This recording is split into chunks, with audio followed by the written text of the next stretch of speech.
Jared Cross didn't just threaten to beat Muhammad Ali, he promised to kill him in the ring. In front of cameras, crowds, and news anchors, he dragged his glove across his throat and snarled, "You won't hear the bell." The world leaned in, breath held. But what happened next didn't just defy boxing. It defied human instinct. Because when Ali stood over him in round 11, with the whole world screaming for blood, he didn't throw a punch. He did something no one saw coming, and it changed everything. The hallway stank of old tape and adrenaline.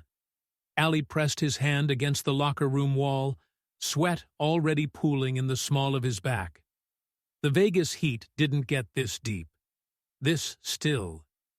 It wasn't temperature. It was pressure. Men weren't meant to carry this kind of silence before war. Angelo stood behind him, snapping tape around Ali's wrists, not saying a word. He hadn't all day. That's how Ali knew the man was scared. Across town, Jared Cross had just finished his own ritual. His crew had cleared out an entire gym, locked the doors, brought in a preacher, just to watch him laugh during the sermon. Then he'd shadow-boxed alone in the dark. No music, no crowd. Just fists, breath, and a voice repeating in the silence. "Kill the king, or die in the dirt." Ali sat down on the wooden bench, tied his left boot slowly. The laces caught under his fingers, tight from the manila swelling that never fully left. He blinked hard. His shoulder twitched again. A small betrayal, just enough to register. Not pain. Memory. The door creaked open, and a teenager stepped in.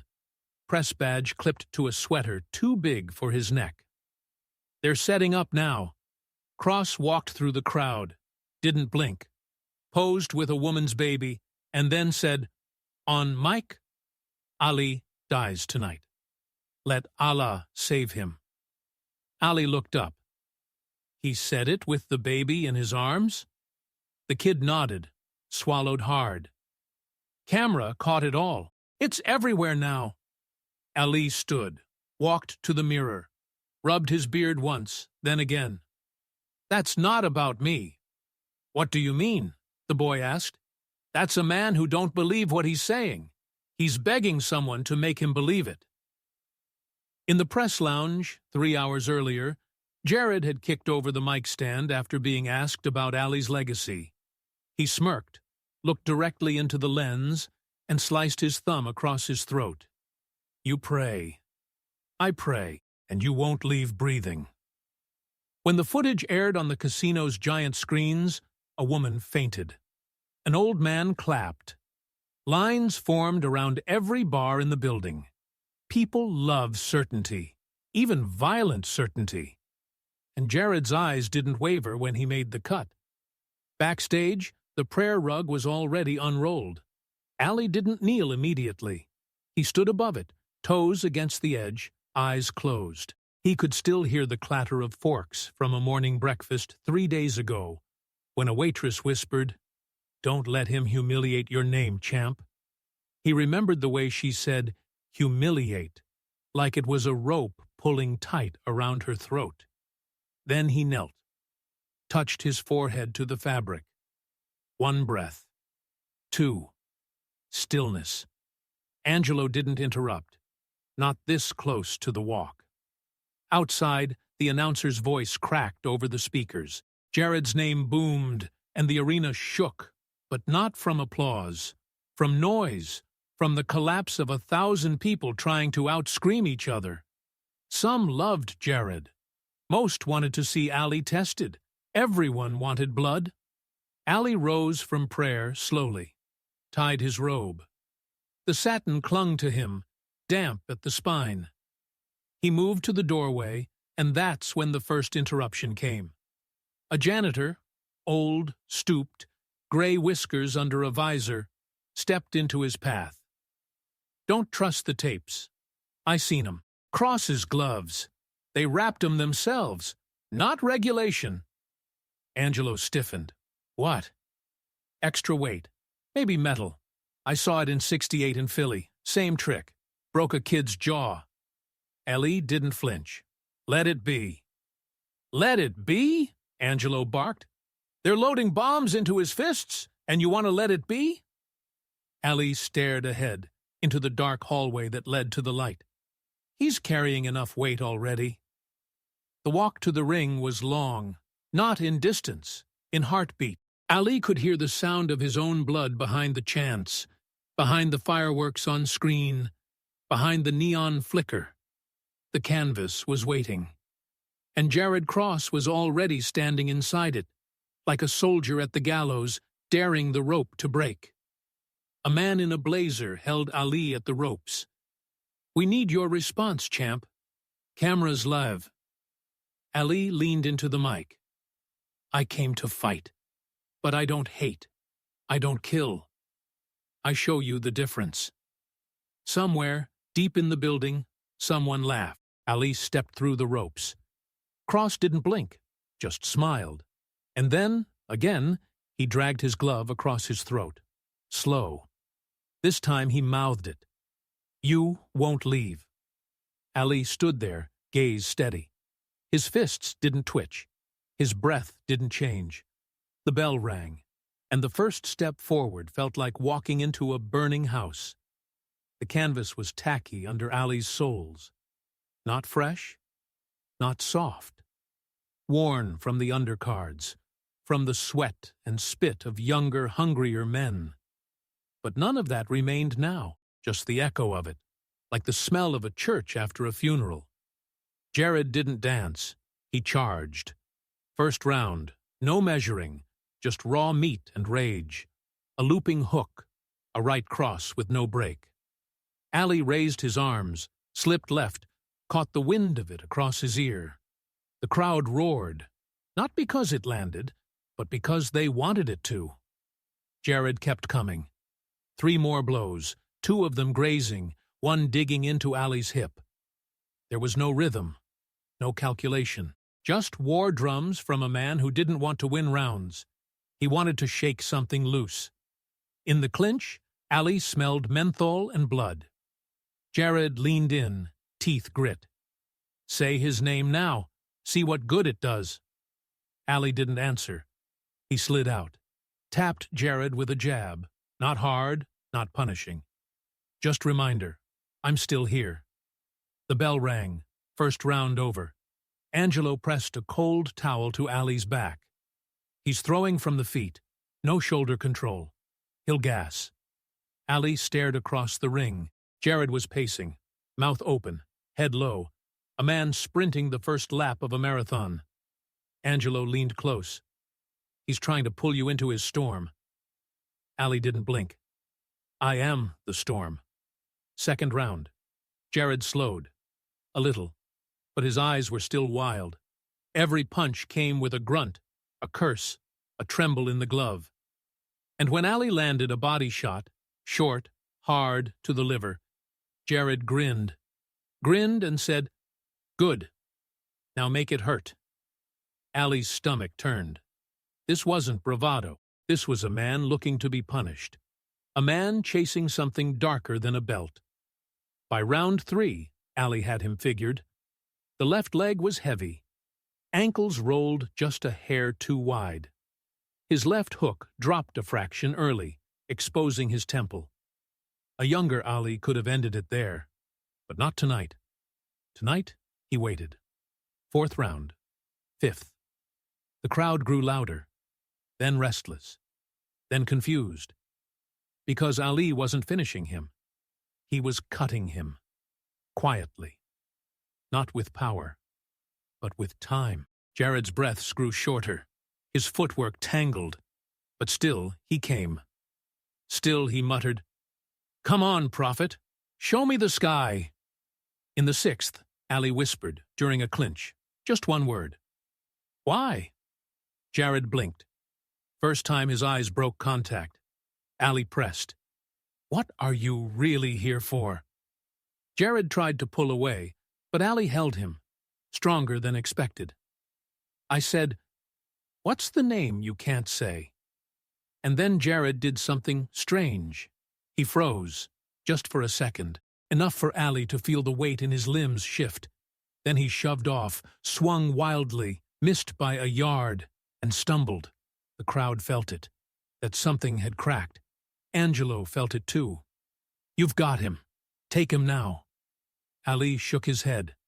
"Not yet." Round 7. Jared's eye was swelling. A cut had opened on his cheek.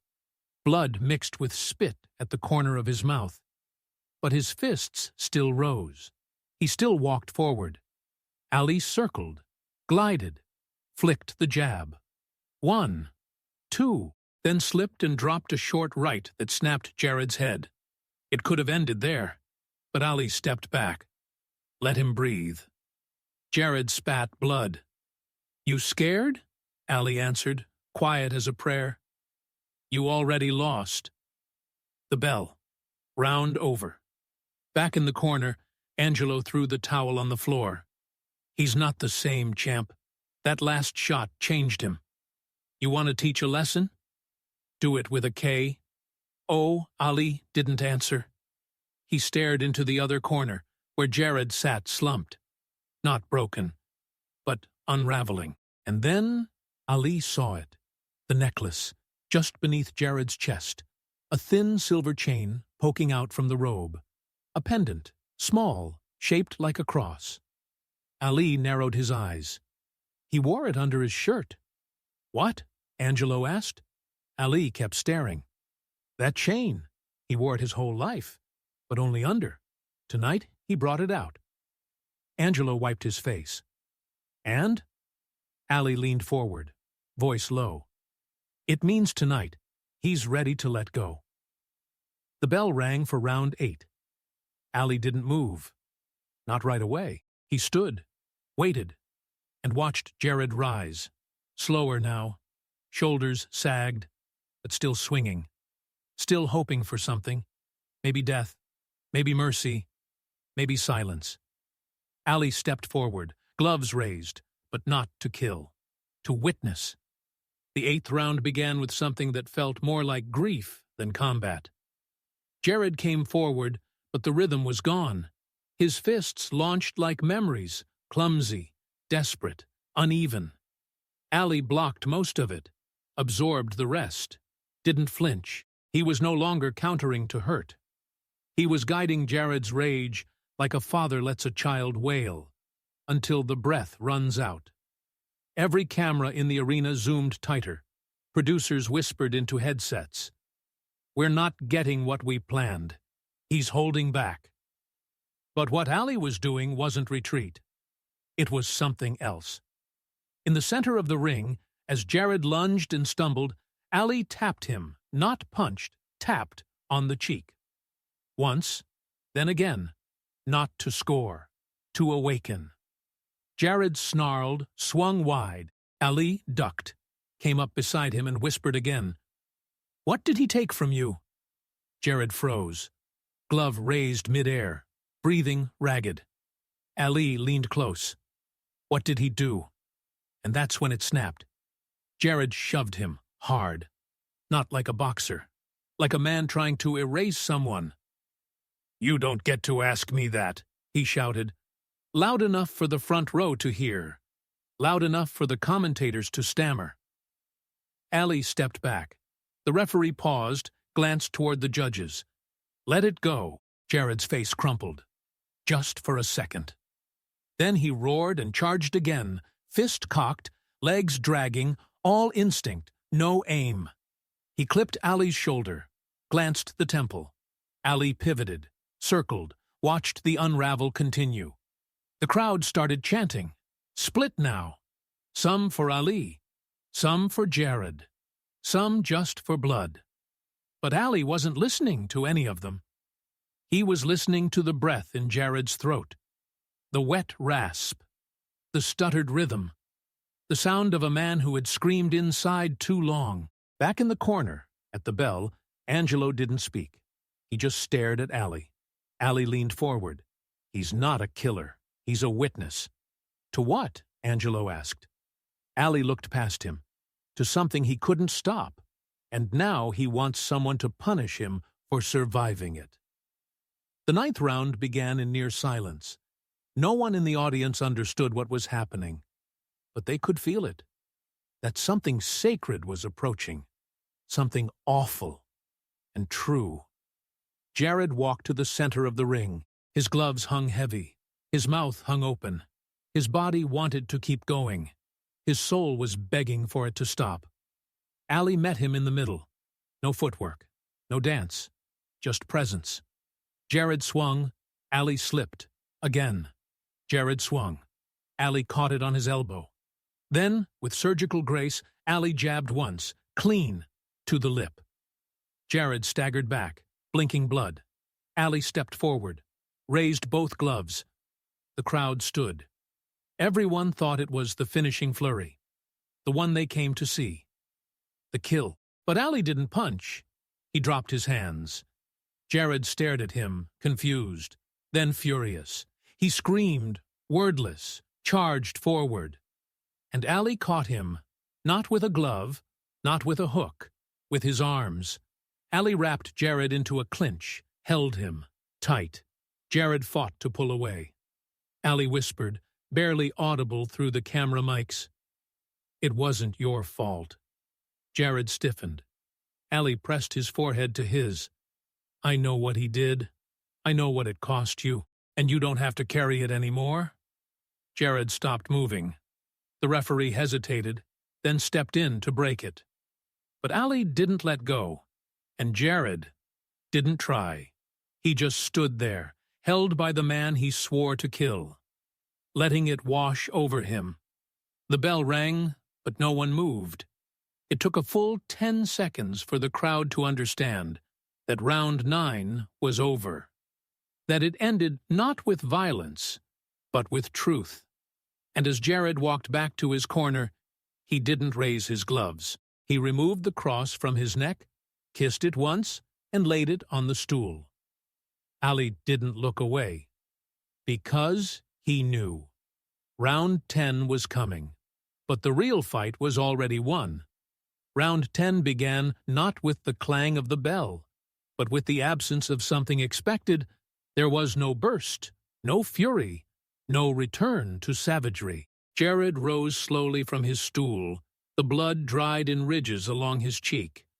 Eyes no longer burning, but wide and quiet, as if what had been carrying him forward all night, the fuel, the phantom, the fury, had finally walked away and left him behind.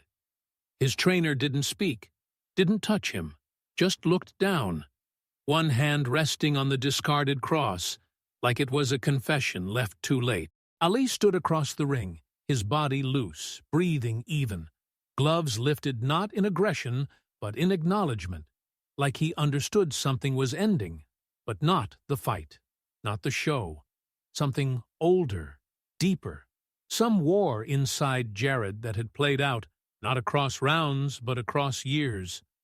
The crowd didn't know what to make of it, their chants thinning into murmurs, pockets of silence blooming like bruises in the noise. The referee raised his hand, called them forward, but this time neither man surged. They stepped like ghosts to the center, drawn not by rivalry, but by gravity, by a shared understanding that what they were about to do next would live longer than memory and heavier than any belt. Jared lifted his gloves, but the form was empty. There was no spring in the shoulder, no torque in the hip, just movement for the sake of not falling down. He threw a jab. It missed by a foot. Another. Ali didn't even blink. And then a third. A wide, looping right that would have looked vicious on tape if you didn't see the slack in his wrist or the way his back foot dragged across the canvas like he was walking through mud. Ali stepped in and touched him with a body shot. Not enough to hurt, just enough to prove the door was still open. Jared stumbled, caught himself, and laughed. A dry, broken sound that didn't reach his eyes. "You're not going to finish me, are you?" he said, his voice hoarse, barely audible over the ring lights humming. You're going to make me walk through every second of this, aren't you? Ali didn't answer with words. He tilted his head, lowered his gloves, and moved just a little closer, like a man daring another to look at his own reflection in the dark. And Jared did. He stared at Ali, at the man he had promised to humiliate, to destroy, to silence, and saw not defiance, not mockery, but sorrow. A deep, old sorrow that said, "I've carried what you carry. And it didn't kill me." Jared swung again, harder this time, uglier, desperate. The glove slapped Ali's shoulder, did no damage, and Ali didn't flinch. He just stepped inside, let their chests touch, and whispered, "You're tired of bleeding for someone else's sin." Jared froze. His hands dropped, and in that moment, every camera in the arena, every eye in the audience, every man who'd ever stepped into a ring hoping to erase something by hurting someone else, every single one of them saw what happened next. Ali didn't throw the knockout punch.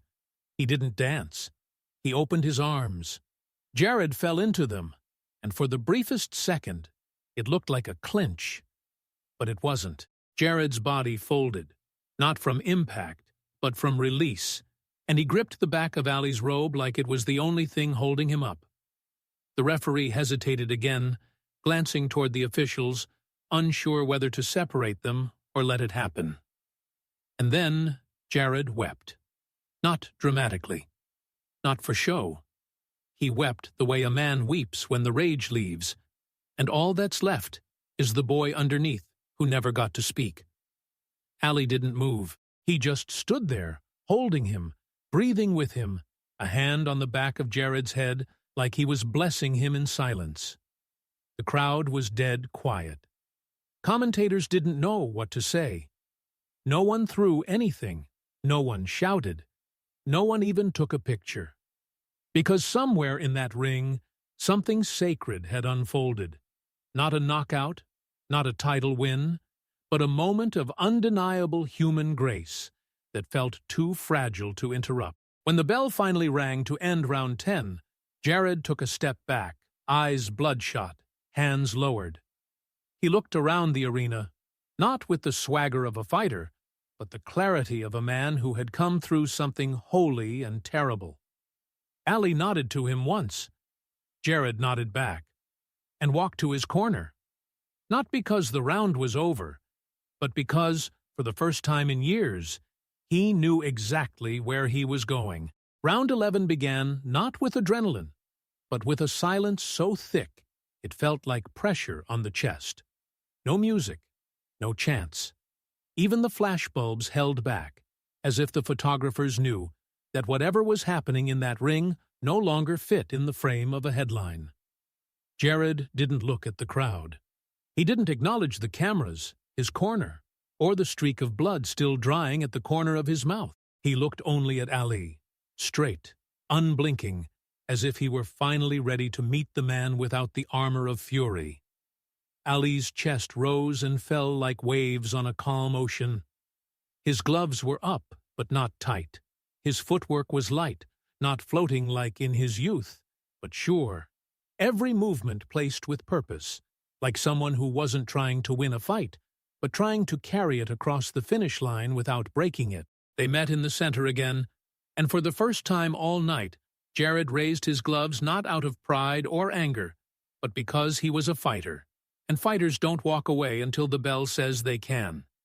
The exchange was clean, respectful, almost beautiful in its restraint. Jab. Block. Counter. Move.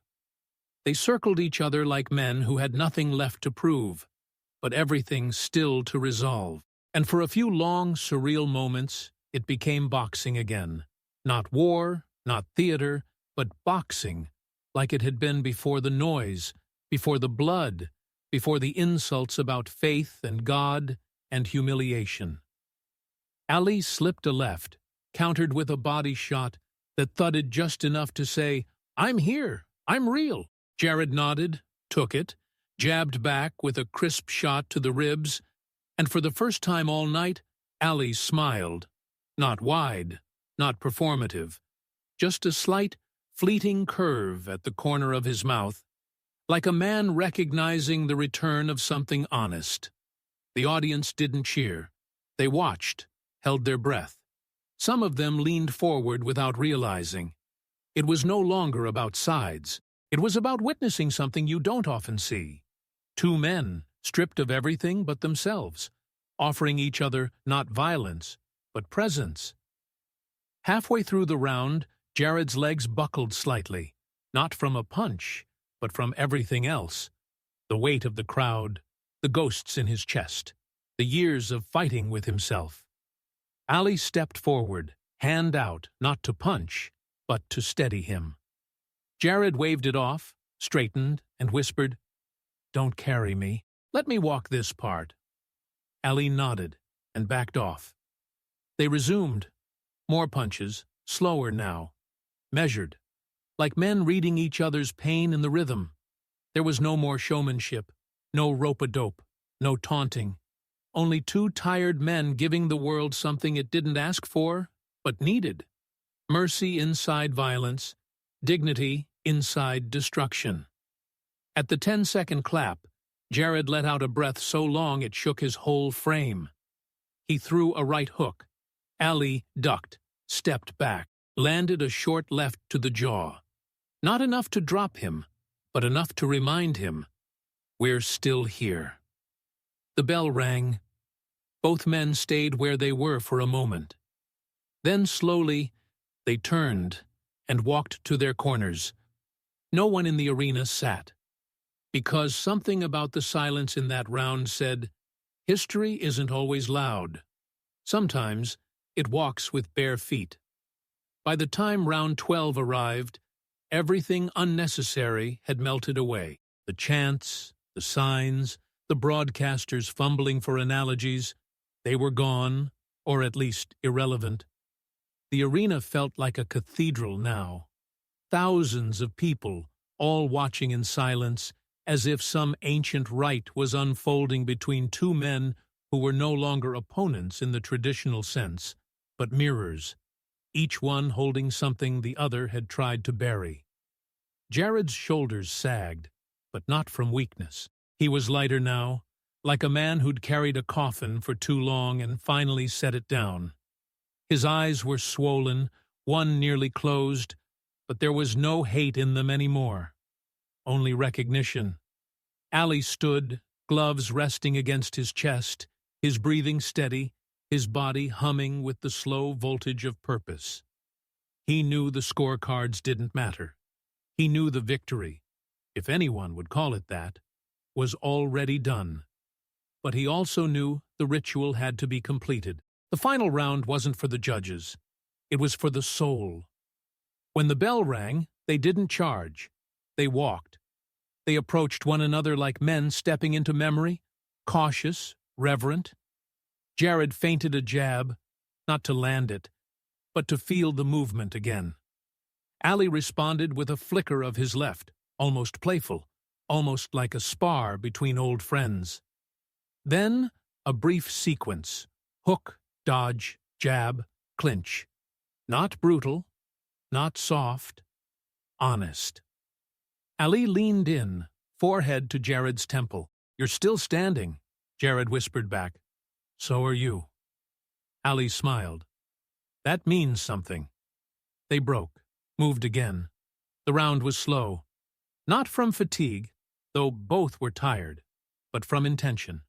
Every strike was a sentence, every slip a choice. And the crowd, who had come for blood, stood in silence, transfixed by the poetry that had replaced it. With 30 seconds left, Jared did something no one expected. He dropped his hands, lifted his chin, and said, clear as a bell, "Give it to me." Ali hesitated, then shook his head. "You don't need punishment," he said. "You need to walk out of here." Jared stepped closer, chest to chest, then hit me anyway, so they know I stood.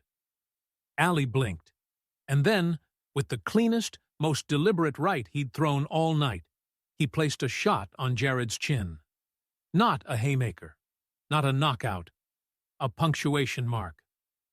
Jared rocked, wobbled, and smiled through the blood on his teeth. "That's enough," he said, and Ali nodded. When the final bell rang, the two men didn't raise their hands. They didn't look to the judges. They embraced. Not like boxers, like men who had made it out alive. Ali leaned into Jared's ear one last time. "Whatever you lost before tonight, you're not that anymore. You're more." And Jared, his voice breaking, said, "Thank you." They stood there, still wrapped in each other's arms, as the referee approached. Reporters were shouting now, climbing over one another, the flashbulbs exploding again, the spell finally broken. But for those few seconds, in the center of that ring, with blood cooling and breath slowing, the fight was already over in the only way that mattered. And no one, not even the winner, would ever be the same again. The official decision was announced with all the pomp expected. Scorecards read, voices raised, Ali's name declared the victor, but no one really cheered. The moment had passed. The crowd clapped, some even stood, but it wasn't the roar of triumph. It was something softer. A tribute, not a celebration. The kind of applause you give at the end of a eulogy, or a funeral where you feel strangely grateful to have known the person being laid to rest. Ali didn't raise his hands. He nodded once, stepped back, and looked for Jared. Not the loser, not the enemy, just the man who'd made it to the final bell with everything exposed and nothing left to hide. Jared stood in the opposite corner, his coach behind him, holding a towel to his mouth. His eyes were closed, head bowed, not in shame, but in exhaustion. He looked peaceful, in a strange way, hollowed out, like the rage that had once defined his very identity had finally burned itself to ash. The ring began to fill, officials, handlers, photographers with hot flashes and plastic lenses jamming against one another's shoulders. Microphones were shoved in Ali's face. Reporters barked questions. "Was that the toughest fight of your career? Did he ever hurt you? What did you say in the 10th round?" Ali ignored them. He walked past the crowd, straight toward Jared, weaving through the tangle of people like they weren't even there. When he reached him, Jared opened his eyes. For a second, neither man spoke. Then Ali extended his glove. Jared took it, and then, unexpectedly, Ali did something only the front row could fully see. He bent slightly and touched his own forehead to Jared's. A gesture that was neither theatrical nor rehearsed, just honest, just human. No camera caught it clearly. The angle was bad. Someone's arm blocked part of the shot. But those who saw it never forgot it. Then Ali whispered, "When they write about tonight, they'll use the wrong words. They'll talk about victory." But this wasn't that. Jared, still holding Ali's hand, asked quietly, "Then what was it?" Ali looked at him, eyes steady. "A burial." Jared frowned. Ali continued, voice lower now. "You buried the part of yourself that wanted to kill something just to feel alive. That part's gone now." And Jared, bloodied, defeated, bruised, nodded like a man who finally believed it. Outside the ring, the press conference had already begun. Angelo Dundee was talking into 4 microphones at once. Someone from Sports Illustrated was already writing the words "Ali's Last Moral War" into a notepad, and a commentator was calling it the most emotional 12 rounds since Zaire. But none of that reached the center of the ring, where 2 men had just ended something no camera could capture, and something else had begun. Later that night, Ali sat alone in the dressing room, a towel over his shoulders, tape still on one hand. The lights buzzed above him. No reporters had been allowed back. His request. A small television in the corner played a replay of the fight with the sound off. In it, Jared was swinging wildly in round 3, snarling. Ali watched, without expression. A knock came. The door opened. Jared stepped in. Changed, cleaned, limping slightly. No entourage, just a paper bag in one hand. Ali looked up. "I figured," Jared said, setting the bag down, "you might want something that ain't water." Ali chuckled. "Long as it ain't gin." "Grape juice," Jared said. "Cold." Ali nodded. "You stayed." "I needed to." Silence. Then Jared sat down across from him. They didn't talk much after that, just sipped juice and watched the silent fight flicker across the screen. Two men in a war they no longer recognized. Two men who had just buried versions of themselves, side by side.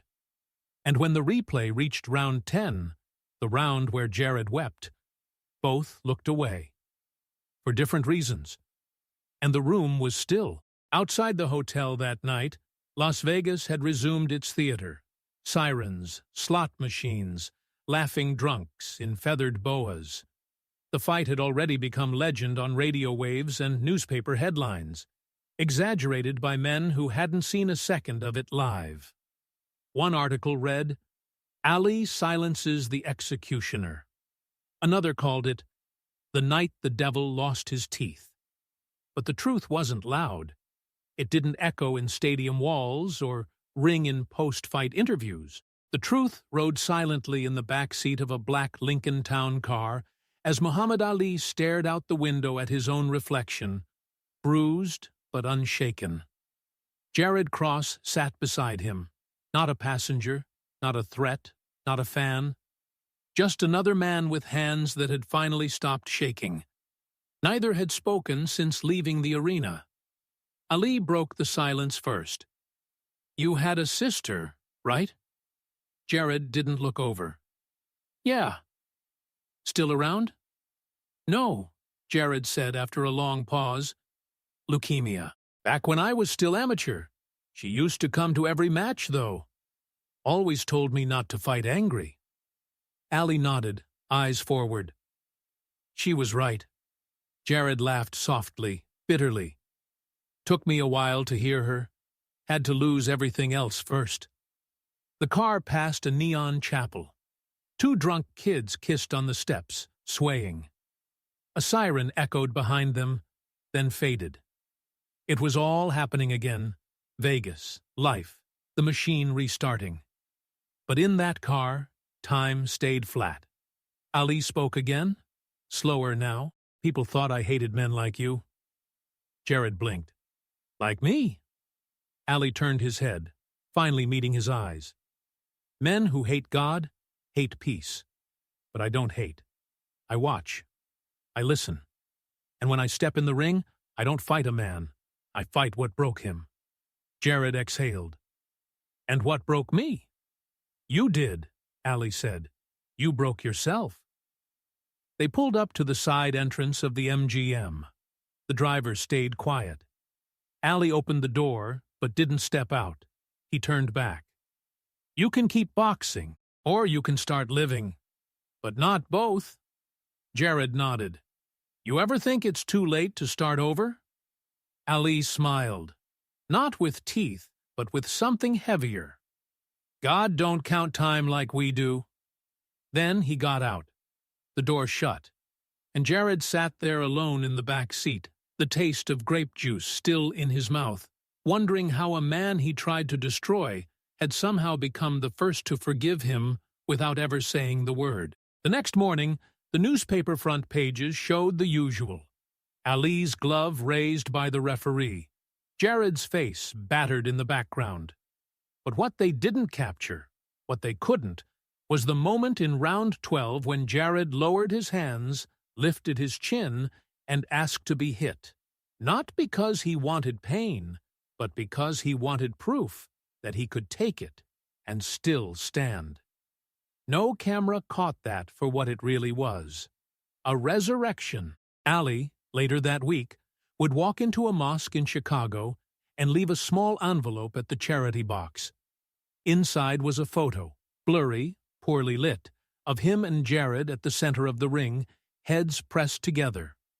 On the back, in looping ink, he'd written, "Forgive even when you've been invited to destroy." Nobody knew why he left it there. But a janitor found it 3 days later, dried sweat still staining the edges. And for a moment, even the mosque felt quiet. Weeks passed. The world moved on, as it always does. The sports networks cycled through their usual noise: highlight reels, contract gossip, overacted debate. The night of Ali versus Jared became another square in the great quilt of boxing mythology. Analysts dissected the stats. Commentators praised Ali's discipline, his unshakable mental game, his grace under pressure. But few touched what actually happened. Fewer still understood it. Ali never spoke publicly about the fight again. Not in interviews, not in memoir drafts, not in the mosque, not even to his own family. But something shifted in him. He started walking slower, but not from age. He'd linger outside more, spend minutes just watching trees sway, or kids racing rusted bikes on sidewalks. There was a quiet in him that hadn't been there before. Not a silence, but a stillness. The kind that follows storms. And Jared? He vanished. No press tour, no statements, no farewell match. Just gone. Until, one evening, Ali received a package in the mail. No return address, just his name, handwritten, almost childlike. Inside, a single photograph. It was Jared, haircut short, wearing a simple gray suit, standing beside a chain-link fence with a group of boys, maybe 11 or 12 years old.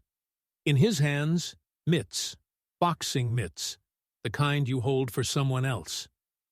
Behind him, a faded gym wall read, "Cross Youth Center," and scrawled on the back of the photo in ink, the same color as blood. "Thanks for not finishing me, so I could begin something else."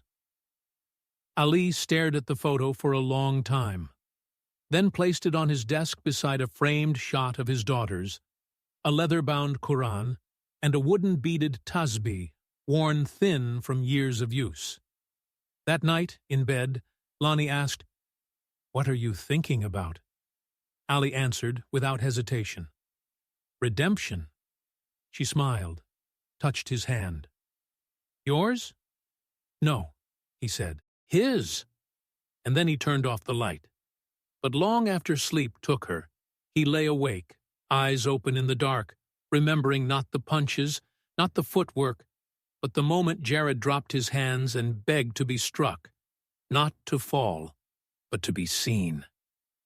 Ali whispered to the ceiling, "God, I hope I saw him right." A week later, Sports Illustrated did a retrospective on the greatest fights of the decade. Ali versus Jared ranked 7th. The article praised Ali's restraint, but called Jared unremarkable outside of theatrics. Ali never responded. He didn't have to, because somewhere, in a worn-down neighborhood with flickering street lamps, a dozen kids who'd never heard the roar of the MGM were learning how to jab without rage, how to guard without fear, how to stand, not as killers, not as warriors, but as men. And their coach, once called the Executioner, now only answered to Mr. Cross. He never mentioned Vegas. But some nights, before locking up the gym, he'd stare at a photo taped to the inside of his locker. 2 fighters locked in a clinch. Not striking, not bleeding, just holding still. Like both of them were too human to keep swinging. And under that photo, in faded black marker, "Mercy ends bloodlines." Years later, when Muhammad Ali's body began to betray him, when the tremors came harder and the voice wavered like silk in wind, there were still reporters who wanted to ask him about that fight. Not Zaire, not Manila, but Vegas. Jared Cross. He never answered directly. But once, in a quiet moment at Howard University, Sitting backstage after a youth event, a student asked a different kind of question. Not, was he the dirtiest fighter you ever faced? Not, was he dangerous? The boy simply asked, did you ever hate him? Ali paused. His hand trembled slightly as he drank his water. Then he leaned forward, looked the student in the eyes, and said, son, I've hated pain. I've hated injustice. I've hated the devil in me. But no, I never hated him. The student blinked. But he threatened to kill you. He mocked your faith. Ali's eyes softened. He was drowning. Another pause. Sometimes men scream wild things when they're gasping for air. Doesn't mean they're monsters. Just means they ain't breathing yet. The room was quiet. One of Ali's aides motioned to wrap it up, but he waved them off. He thought that if he broke me, he'd fix something in himself. That's what hate does. It lies to you. Makes you think your enemy's bones are the cure for your own ghosts. But when you fall for that, all you end up doing is feeding the grave. And with that, Ali stood, slower than in the old days, but still tall, still deliberate, still a man who once refused to bow, not out of pride, but out of obedience to something higher. Outside, the sky was gray. Somewhere in the south side of Chicago, in a community center nobody wrote stories about, Jared Cross was helping a boy lace gloves. He never talked about Ali unless the kid asked. And even then, he didn't call him the champ. He called him the mirror, because that's what the fight really was. Not a war, not a spectacle, but a reflection. Two men. One walking in with thunder, the other walking in with peace. And somehow, in 12 rounds of chaos, it was peace that held the line, peace that refused to swing when the kill shot was open, peace that walked away with arms down, eyes full, and heart intact. Ali once said in private, "The world don't remember the mercy, just the damage, but I didn't box for the world." He boxed for the moment after, when silence returned, when the crowd was gone, when only God was watching. And in that silence, a man like Jared Cross didn't have to be punished. He just had to be forgiven, not for Ali's sake, but for his own. Because the real victory was not that Ali stood tall, but that Jared finally stood free.